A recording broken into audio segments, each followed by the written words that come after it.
کرنے والے تھے خطے کے لحاظ سے؟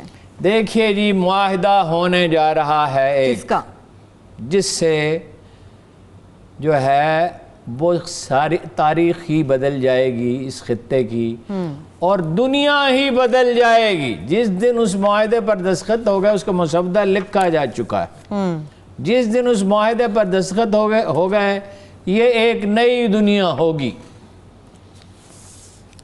معاہدہ یہ ہونے والا ہے جس کی حسن روحانی کی کابینہ نے منظوری دے دی ہے، صرف پارلیمنٹ سے اپروول درکار ہے، اور اس میں بظاہر کوئی رکاوٹ نہیں ہے۔ صحیح۔ 400 بلین ڈالر، کتنے؟ 400 بلین ڈالر، 400 ارب ڈالر چین ایران میں انویسٹ کرے گا، چائنا ایران میں انویسٹ کرے گا۔ جی۔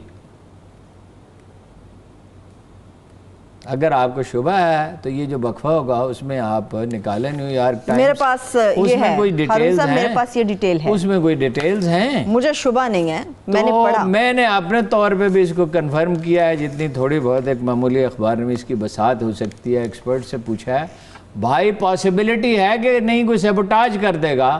انہوں نے کہا کیوں سے کون سیبوٹاج کر سکتا ہے؟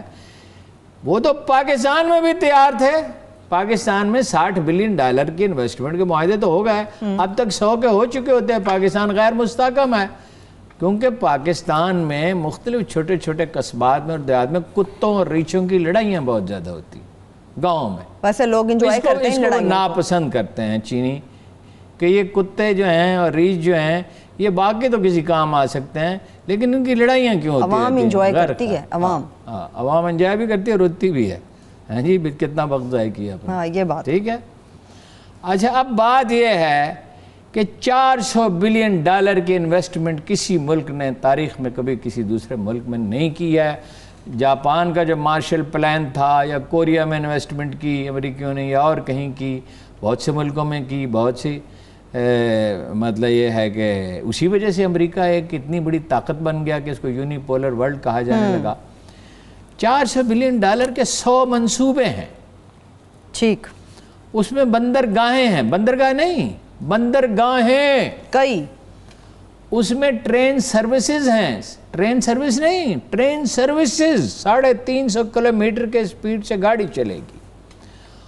اس میں مطلب یہ انڈسٹریل کمپلیکس ہیں، اس میں ٹیکنالوجی پارک ہیں، اس میں آئی ٹی پارک ہیں۔